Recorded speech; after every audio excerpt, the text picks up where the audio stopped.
Hello students, previous year applied physics question paper हम solve करने जा रहे थे। ए और बी सेक्शन हमने सॉल्व किया था। आज हम स्टार्ट कर रहे हैं सेक्शन सी।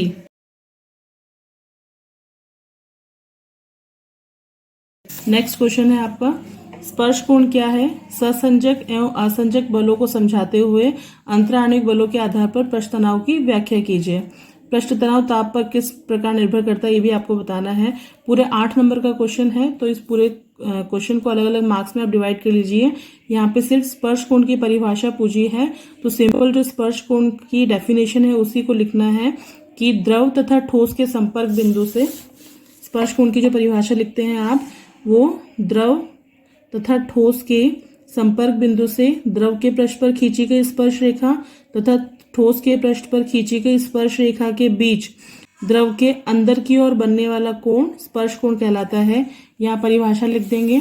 ससंजक बल एवं असंजक बलों को समझाते हुए अंतराणिक बलों के आधार पर पृष्ठ तनाव की व्याख्या करनी है। तो यहाँ 3 अणुओं की कल्पना करनी है। एक अणु जो पूर्ण रूप से द्रव की सतह पर है, दूसरा अणु जो द्रव की सतह से कुछ नीचे है और तीसरा अणु जो पूर्ण रूप से द्रव में डूबा हुआ है। अणु जहाँ पर उपस्थित है उसके पास में कुछ त्रिज्या मानकर हम एक आणविक परास का गोला बना देते हैं। आणविक परास का गोला वो गोला है जहां तक कि इस अणु का आकर्षण बल कार्यरत रहता है या इस अणु के ऊपर कोई आकर्षण बल कार्य करेगा। हम दूसरे अणु के लिए भी उसके आणविक परास का गोला बना देंगे और तीसरे अणु के लिए भी आणविक परास का गोला बना देंगे। तो इन तीनों अणुओं को आप नाम दे देंगे ए, बी और सी, और इनकी पूरी थ्योरी आपको एक्सप्लेन करनी है कि अणु ए द्रव के बिल्कुल सतह पर उपस्थित है। अणु ए के बिल्कुल आधे भाग में, इसके आणविक परास के गोले के आधे भाग में कोई अन्य अणु उपस्थित नहीं है। उसे आकर्षित करने के लिए अणु के आणविक परास के गोले का वह भाग जो द्रव में डूबा हुआ है उसको द्रव के अन्य अणुओं के द्वारा आकर्षण बल अनुभव होता है। तो इस अणु की प्रवृत्ति द्रव के नीचे की तरफ जाने की होती है कि ये अणु जो है वो हमेशा द्रव में अंदर की ओर आने का प्रयास करेगा। सेम स्थिति जो द्रव की सतह से कुछ नीचे है उसमें भी होती है। उसमें 1/4 पार्ट में उसको आकर्षित करने के लिए कोई अणु उपस्थित नहीं होते, लेकिन 3/4 पार्ट में उसको आकर्षित करने के लिए द्रव के अणु उपस्थित होते हैं। तो अणु बी की जो स्थिति होती है वो भी द्रव के अंदर की ओर जाने की होती है। जबकि अणु जो सी है उसका आणविक परास का गोला पूरी तरीके से पानी में डूबा हुआ है, तो इसके चारों ओर जितने भी द्रव के अन्य अणु होंगे वो इसको सभी दिशाओं से समान रूप से आकर्षित करेंगे। तो ये अणु किसी भी डायरेक्शन में विस्थापित नहीं होगा, अपनी जहां स्थिति है वहीं यथावत रहेगा। तो इससे क्लियर है, इससे स्पष्ट है कि द्रव की मुक्त सतह पर उपस्थित सभी अणु की प्रवृत्ति द्रव के नीचे की ओर जाने की होती है। इसी के कारण द्रव की मुक्त सतह तनी हुई झिल्ली के समान व्यवहार करती है। द्रव के इसी गुण को पृष्ठ तनाव कहा जाता है। आपको इसके अकॉर्डिंग इसकी व्याख्या कर देनी है। साथ में आपको एक्सप्लेन करना है कि पृष्ठ तनाव पर ताप किस प्रकार से निर्भर करता है। तो ताप बढ़ाने पर अणु की ऊष्मीय ऊर्जा बढ़ जाती है। ऊष्मीय ऊर्जा बढ़ने के कारण सहसंजक बलों का मान कम होने लगता है। परिणाम स्वरूप पृष्ठ तनाव भी कम हो जाता है। तापमान के साथ में पृष्ठ तनाव का परिवर्तन ज्ञात करने के लिए कुछ संबंध स्थापित किया गया है। वो संबंध कुछ इस तरीके से है, T = T0 1 minus alpha T. जो कैपिटल T है यहाँ पे ये T डिग्री सेंटीग्रेड पर लिया गया पृष्ठ तनाव है। T0 0 डिग्री सेंटीग्रेड पर लिया गया पृष्ठ तनाव है। अल्फा पृष्ठ तनाव का ताप गुणांक है। इस सूत्र में मान रख के आप ताप में परिवर्तन देख सकते हैं पृष्ठ तनाव के साथ में। नेक्स्ट क्वेश्चन है आपका, प्लेटिनम प्रतिरोध तापमापी की संरचना, सिद्धांत, कार्यप्रणाली और इसके उपयोग को समझाइए। पूरे 8 नंबर का क्वेश्चन है, तो आपको पहले थोड़ा सा इंट्रोडक्शन दे देना है इसका। प्लेटिनम प्रतिरोध तापमापी विद्युत प्रतिरोध प्रकार का तापमापी है। ये सिद्धांत पर कार्य करता है कि तापमान में परिवर्तन के साथ, आप हाईलाइट करेंगे इस चीज को, कि तापमान में परिवर्तन के साथ प्लेटिनम का विद्युत प्रतिरोध रेखीय रूप में परिवर्तित होता है। यहाँ पे प्लेटिनम का यूज करेंगे क्योंकि प्लेटिनम का प्रतिरोध तापमान में परिवर्तन के साथ में रेखीय रूप से परिवर्तित हो रहा है। प्रतिरोध के रूप में हम प्लेटिनम का उपयोग करने से लाभ ये भी है कि एक स्थायी और अक्रिय धातु है, तो बार बार आप जब टेम्परेचर में चेंज करेंगे तो उसके संक्षारण की संभावना नगण्य होती है। संक्षारण मतलब जैसे लोहा गर्म और पानी वगैरह के कांटेक्ट में आने के बाद में ऐसे भंगुर प्रकृति का हो जाता है, उसका संक्षारण स्टार्ट हो जाता है। ये प्रॉपर्टी प्लेटिनम में नहीं होती है, इसलिए ये ज़्यादा बेनिफिशियल रहेगा यहाँ पे यूज़ करना। साथ ही एक बेनिफिट ये भी है कि इसको बहुत पतले तार के रूप में हम यूज़ कर सकते हैं। तो इसके बाद में आप इसकी स्ट्रक्चर बता देंगे कि एक आपको माइका या अभ्रक का ढांचा बनाना है। ये जो पतला सा तार बना रखा है यहाँ पे, ये फ्रेम छोटा सा, यहाँ पे एक अभ्रक का ढांचा लेना है। उसके अंदर प्लेटिनम के दोहरे तार की इस प्रकार से संरचना बनाई हुई होती है। ये प्लेटिनम के तार तांबे के तारों से जुड़कर ये एबोनाइट का ढक्कन लगाया हुआ होता है। इसमें टर्मिनल दिए हुए हैं P1 और P2। तो प्लेटिनम के तार इन तांबे के तार की सहायता से टर्मिनल P1 और P2 से कनेक्टेड होते हैं। प्लेटिनम के तार के प्रतिरोध के अतिरिक्त तांबे के तार जो इतनी लंबाई के यूज हुए हैं, इनका प्रतिरोध और एक्स्ट्रा यहाँ पे काउंट होता है। तो इनके प्रतिरोध को कंपनसेट करने के लिए यहाँ पे उतनी ही लंबाई के 2 तांबे के तारों को और उपयोग किया जाता है, जिन्हें एबोनाइट के ढक्कन में लगे टर्मिनल C1 और C2 से कनेक्ट कर दिया जाता है। इस पूरे स्ट्रक्चर को हम पायरक्स ग्लास की ट्यूब के अंदर सेट कर देते हैं। इस प्रकार से हमारा प्लैटिनम प्रतिरोध तापमापी रेडी हो जाता है। सर्किट में लगाते टाइम आप जैसे व्हीटस्टोन ब्रिज की संरचना बनाते हैं, उसी प्रकार से संरचना बना के इसको सर्किट में कनेक्ट करते हैं। व्हीटस्टोन सेतु में आप जब 3 प्रतिरोध लगाते हैं PQR, यहाँ पे S प्रतिरोध लगता है जो कि अज्ञात प्रतिरोध होता है।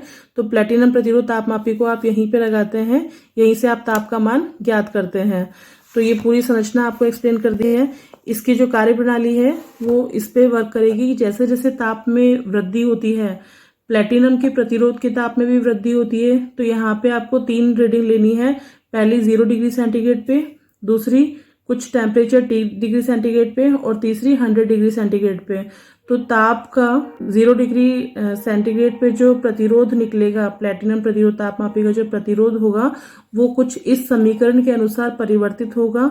आप जब प्रतिरोध का मान निकालेंगे यहाँ से 0 डिग्री सेंटीग्रेड पे, T डिग्री सेंटीग्रेड पे और 100 डिग्री सेंटीग्रेड पे, इन तीनों मानों का उपयोग करके आप इस सूत्र में रखेंगे RT, R0 और R100। T degree centigrade, 0 degree centigrade और 100 डिग्री सेंटीग्रेड पर ज्ञात किए गए प्रतिरोध हैं, उनका मान जब आप इस समीकरण में लिखेंगे तो आपको प्लैटिनम का ताप ज्ञात हो जाएगा। तो इसके थ्रू आप इसका टेम्परेचर कैलकुलेट कर सकते हैं। इसका जो उपयोग किया जाता है वो उपयोग भी यहाँ पे आपको दिए गए हैं कि प्लैटिनम प्रतिरोध तापमापी के उपयोग क्या क्या है। सुग्राहिता के कारण आधुनिक जो हवाई जहाज है उनमें प्लैटिनम प्रतिरोध तापमापी को ईंधन तथा अंदर एवं बाहर के वातावरण का ताप ज्ञात करने के लिए उपयोग में लाया जाता है। जहाजों में विभिन्न स्थानों पर ताप का मापन के लिए इसको हम यूज करते हैं। बिजली संयंत्रों में ताप मापन के लिए यूज करते हैं और खाद्य और रासायनिक एवं विभिन्न औद्योगिक इकाइयों में सटीक तापमान के लिए प्लैटिनम प्रतिरोध तापमापी का उपयोग किया जाता है। इस टॉपिक में आप इतना मैटर लिख देंगे, सफिशिएंट है। नेक्स्ट क्वेश्चन है आपका 15th, जिसका फर्स्ट पार्ट है न्यूटन का शीतलन नियम। इसमें आपको 3 सेक्शन दिए हुए हैं, कोई भी 2 पार्ट इसमें से अटेम्प्ट करने हैं आपको। क्वेश्चन में दिया हुआ है कि नहीं भी 2 पर टिप्पणियां लिखिए। न्यूटन का शीतलन नियम है। न्यूटन का शीतलन नियम 2 तरीके से पूछा जाता है। या तो शीतलन नियम पूछ लेंगे आपको, तो उसमें आपको स्टेटमेंट लिख के इसका और आपको डिराइव करना होगा, प्रूव करके दिखाना होगा। दूसरा होता है न्यूटन के शीतलन नियम का प्रायोगिक सत्यापन। तो उसमें आपको प्रायोगिक जो प्रैक्टिकल इसका करते हैं उसको पूरा एक्सप्लेन करना होता है और किस अकॉर्डिंग ग्राफ बनता है किन के बीच में, वो बताना होता है। तो यहाँ सिंपल अगर पूछा है तो आप सिर्फ इसका स्टेटमेंट लिखेंगे और उसको प्रूव करके दिखाएंगे। तो इसका न्यूटन के शीतलन नियम का स्टेटमेंट होता है कि किसी भी गर्म वस्तु के शीतलन की दर, शीतल कब होगी, जब उस वस्तु में से ऊष्मा का ह्रास होगा, ऊष्मा में कमी होगी। तो किसी वस्तु के शीतलन की दर या ऊर्जा ह्रास की दर वस्तु तथा परिवेश के तापांतर के समानुपाती होती है। एक बार इसको हम लिख के देख लेते हैं न्यूटन के शीतलन नियम के अकॉर्डिंग। वस्तु के शीतलन की दर मतलब अगर वस्तु को Q ऊष्मा दी गई है तो उसके शीतलन की दर क्या हो जाएगी, dQ/dt, कि समय के साथ में उसकी ऊष्मा में कितना परिवर्तन हो रहा है उसके शीतलन की दर होगी। लेकिन शीतल कब होगी, जब ऊष्मा का ह्रास हो। तो वस्तु के शीतलन की दर वस्तु तथा परिवेश के तापांतर के समानुपाती होती है। हमने मान लिया कि वस्तु का ताप थीटा है और परिवेश का तापांतर θ0 है। तो वस्तु तथा परिवेश के तापांतर के समानुपाती होगा वस्तु के शीतलन की दर। ये हमको प्रूव करके दिखाना है कि एग्जैक्ट ये है या नहीं है। तो उसको प्रूव करने के लिए एक रिलेशन हमारे पास में होता है। किसी भी वस्तु को दी गई ऊष्मा और विशिष्ट ऊष्मा में रिलेशन होता है Q = ms ΔT।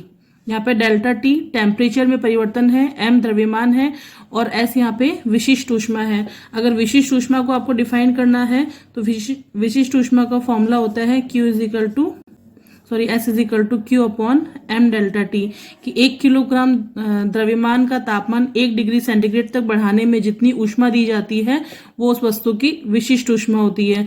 तो ऊष्मा और विशिष्ट ऊष्मा में ये रिलेशन होता है। इसको अगर हम यूज करें, कंफ्यूजन ना हो कि हम अगर दी गई ऊष्मा को समय के साथ में परिवर्तन के रूप में देखना चाहते हैं तो मैं इसको अवकलन रूप में लिख दूंगी D Q upon D T. यहाँ टी समय के साथ में ऊष्मा में परिवर्तन है तो टेम्परेचर को मैं टी ना लिख के यहाँ पे थीटा से रिप्रेजेंट कर दूंगी ताकि कंफ्यूजन क्रिएट ना हो। तो M S D theta upon D T ये टेम्परेचर में परिवर्तन को प्रदर्शित करेगा। तो यहाँ से अगर मैं इस इक्वेशन फर्स्ट और इक्वेशन सेकंड की कंपैरिजन करती हूँ तो यहाँ से इधर भी D Q upon D T है, यहाँ पे भी D Q upon D T है। इसको अगर इक्वल्स के फॉर्म में लेके आएंगे तो D Q upon D T equals to minus का K theta minus theta naught, equation first कह सकते हैं आप इसको। तो इक्वेशन फर्स्ट और सेकंड को अगर आप कंपेयर करेंगे तो लेफ्ट हैंड साइड इक्वल है तो राइट हैंड साइड भी इक्वल होंगे। तो यहाँ से आ जाएगा आपके पास में M S D theta upon D T equals to minus का K theta minus theta naught और D theta upon D T. Equation को माइनस से मल्टीप्लाई कर दीजिए तो यहाँ माइनस हो जाएगा और ये माइनस प्लस में कन्वर्ट हो जाएगा, K upon M S theta minus theta naught. K एक कांस्टेंट था तो इसकी वैल्यू फिक्स रहेगी। द्रव्यमान हर एक वस्तु का फिक्स होता है, विशिष्ट ऊष्मा भी प्रत्येक वस्तु के लिए नियत है, मतलब फिक्स रहती है ये भी। तो ये जो पूरी राशि है ये पूरी राशि कांस्टेंट है तो इसको हम एक नए कांस्टेंट का नाम दे देते हैं। इसको हम के डैश से रिप्रेजेंट कर देते हैं theta minus theta not minus का D theta upon D T.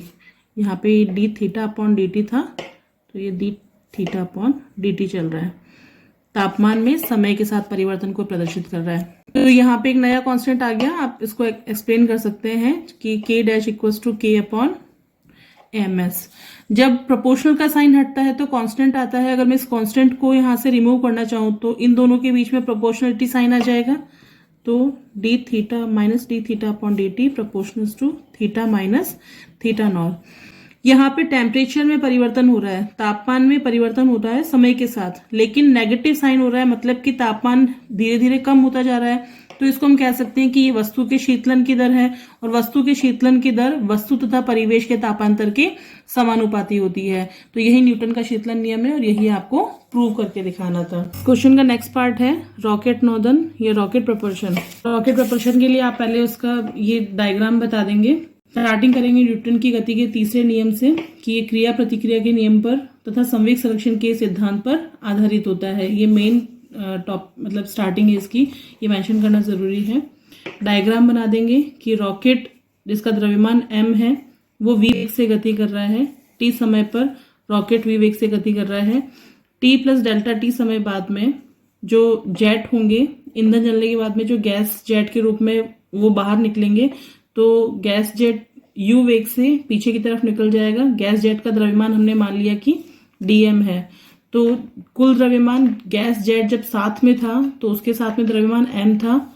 Gas jet का द्रव्यमान अगर dm यहाँ से लेस हो जाता है तो रॉकेट का द्रव्यमान m माइनस डेल्टा m बन गया।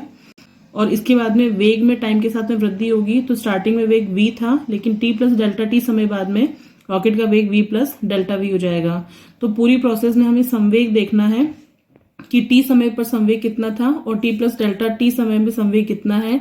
फिर हम यहाँ पे t समय पर संवेग का मान निकालेंगे रॉकेट के, उसके बाद में t प्लस डेल्टा t समय पे रॉकेट का संवेग का मान निकालेंगे और फिर हम संवेग संरक्षण का सिद्धांत वहां पे अप्लाई करके फाइनल वैल्यू निकालेंगे।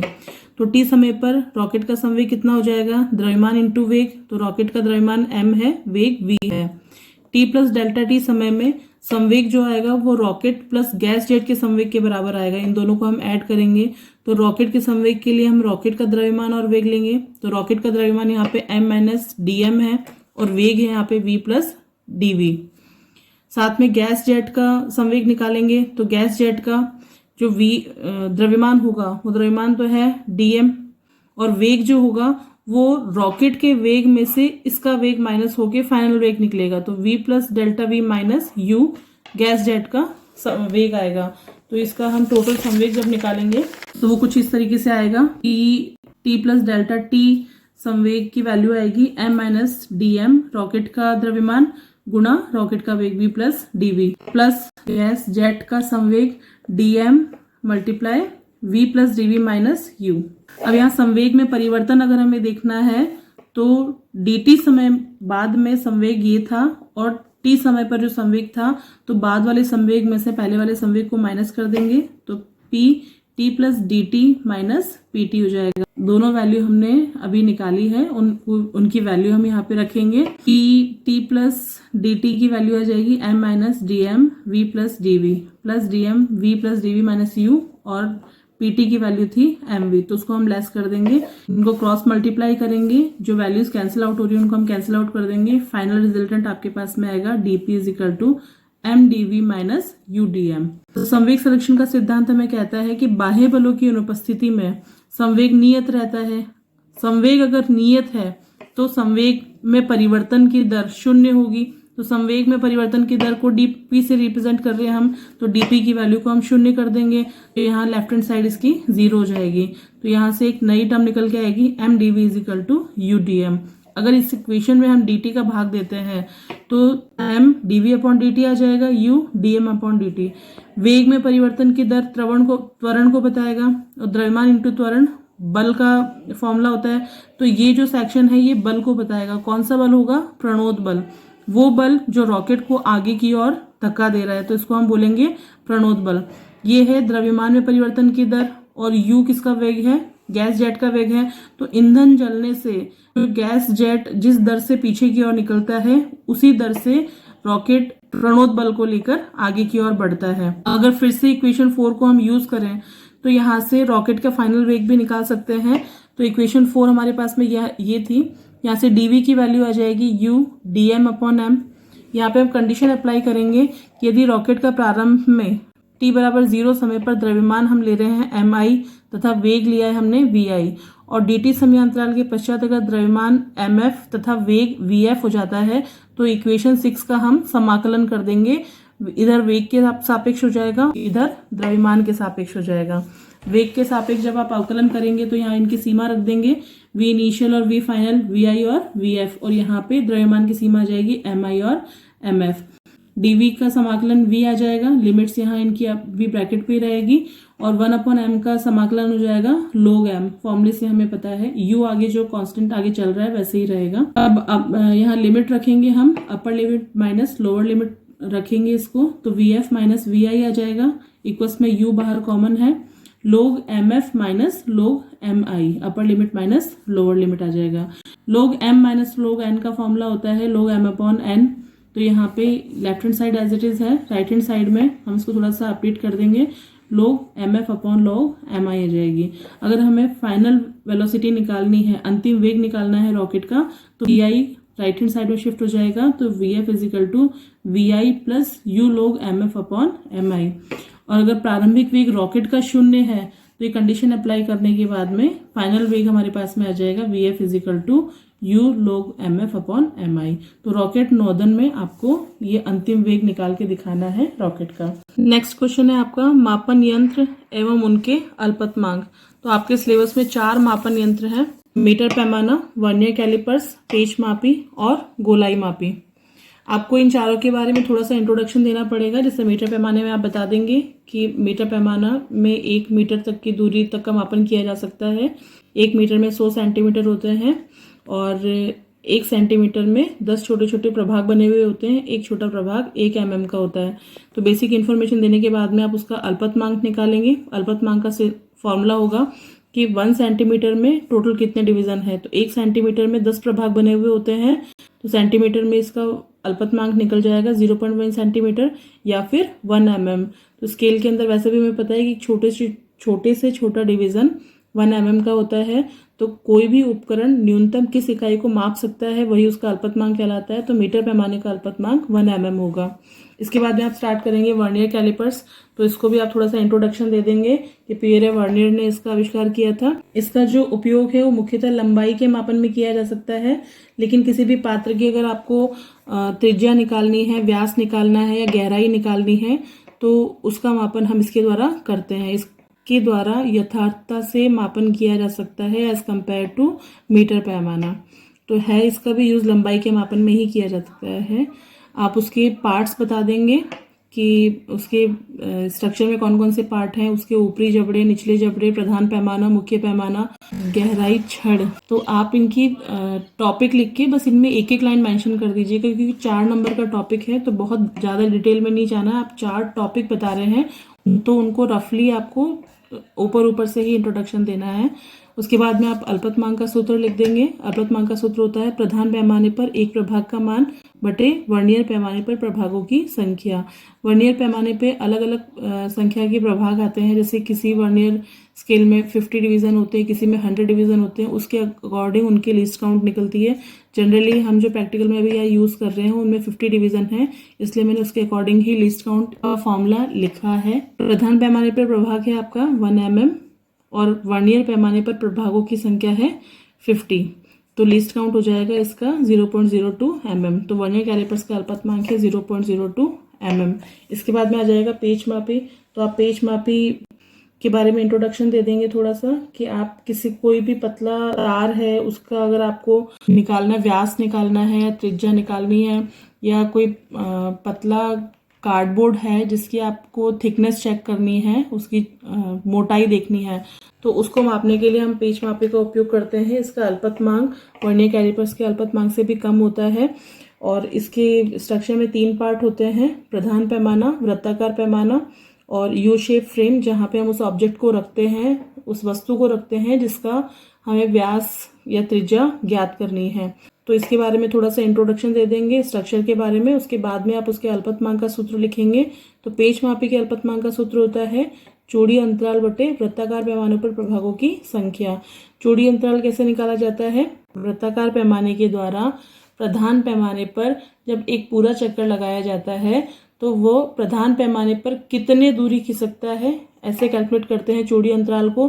तो जनरली वृत्ताकार पैमाना प्रधान पैमाने पर जब एक पूरा चक्कर कंप्लीट करता है तो प्रधान पैमाने की 1 डिवीजन ही शिफ्ट होता है और प्रधान पैमाने पर 20 डिवीजन बने हुए होते हैं पेच मापी पे, और हर एक लाइन 1 mm की होती है। तो एक चक्कर काटने पे वो 1 mm शिफ्ट होता है, दूसरा चक्कर काटने पे वो 2 mm शिफ्ट होता है। तो आप जब कैंसिल आउट करेंगे तो रिजल्टेंट आपके पास में 1/1 ही आएगा, मतलब चौड़ी अंतराल इसका 1 mm निकलेगा। तो 1 mm को डिवाइड करेंगे आप 100 से, क्योंकि वृत्ताकार पैमाने पर 100 प्रभाग बने हुए होते हैं, तो आपके पास में रिजल्टेंट आ जाएगा 0.01 mm। ये पेच मापी का अल्पतमांक है। लास्ट टॉपिक है आपके पास में गोलाई मापी। तो आप बता देंगे इसके बारे में रफली थोड़ा सा इंट्रोडक्शन दे देंगे कि गोलाई मापी का यूज़ किसी भी वक्रीय तल की वक्रता त्रिज्या ज्ञात करने के लिए किया जाता है, और वक्रता त्रिज्या का फॉर्मूला यूज करते हैं R = a² / 6h + h/2। इस फॉर्मूले को आप यूज करते हैं। तो गोलाई मापी की जो स्ट्रक्चर होती है उसमें उसके नीचे 3 पैर बने हुए होते हैं और बीच में स्क्रू होता है। तो इन तीनों पैरों के बीच की जो दूरी होती है आप उसको थोड़ा सा दबा के पेपर के ऊपर ऑफिस स्केल से लाइन ड्रॉ करते हैं। तो इन दूरी को आप कैलकुलेट करते हैं कि A1, A2 और A3 की दूरी कितनी है, और इन तीनों दूरियों का माध्य निकालते हैं। तो रिजल्टेंट आपके पास जो माध्य निकलेगा वो दूरी तो यहाँ पे A है, और H जो है, जो वक्रीय तल आप यूज करेंगे वो उत्तल है या अवतल है उस पर डिपेंड करेगा। कि अगर अवतल है तल तो ये जो H होगी वो उस तल की गहराई होगी। अगर आपने ये वक्री तल उत्तल लिया है तो ये जो H होगा वो उसकी ऊंचाई होगी। तो गहराई या ऊंचाई आप जो ज्ञात करेंगे वो गोलाई मापी से ज्ञात करेंगे। उस H की वैल्यू को जब इस सूत्र में रखेंगे तो आपके पास में वक्रता त्रिज्या निकल के आएगी। तो यहाँ पे भी आपको प्रधान पैमाना, वृत्ताकार पैमाना और उसके जो पैर हैं इनके बारे में थोड़ा सा उसके स्ट्रक्चर का छोटा सा इंट्रोडक्शन देना है। उसके बाद में गोलाई मापी के अल्पतमांक का सूत्र लिखना है। सूत्र होता है इसका भी चौड़ी अंतराल बटे वृत्ताकार पैमाने पर प्रभागों की संख्या।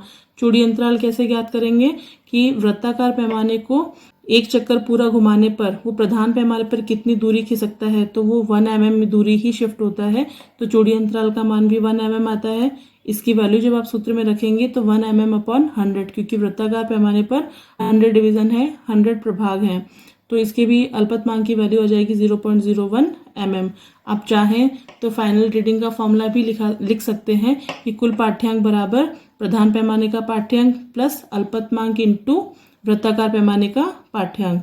तो आप छोटा छोटा सा इंट्रोडक्शन देखिए, इनके अल्पतमांक आपको निकालने हैं क्योंकि क्वेश्चन में आपसे मापन यंत्र एवं उनके अल्पतमांक पूछे हैं। तो अल्पतमांक तो आपको मेंशन करना मस्ट है और मापन यंत्र में आप छोटा छोटा सा इंट्रोडक्शन देंगे तो भी आपका जो टॉपिक है वो काफ़ी लेंदी हो जाएगा। तो ये हमने तीनों सेक्शन को सॉल्व कर लिया है। Thank you students.